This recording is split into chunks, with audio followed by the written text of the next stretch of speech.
বন্ধুরা, আজকে পূর্ণিমাকে আমার পরিবারের সবাই সদস্যকে জানাই ঈদের শুভেচ্ছা ও অভিনন্দন। দেখুন আজকে আমি তো ভাত খাই না, এদের মুড়ি খাই। দেখুন মুড়ি নিয়েছি অল্প পরিমাণ।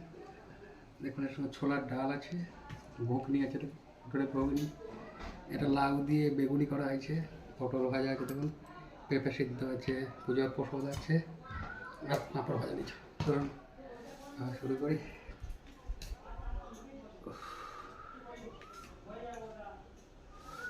ঢাল দিয়ে প্রথম খাই।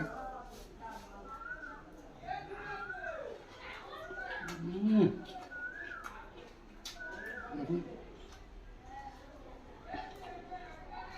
আবার দেখুন ভাই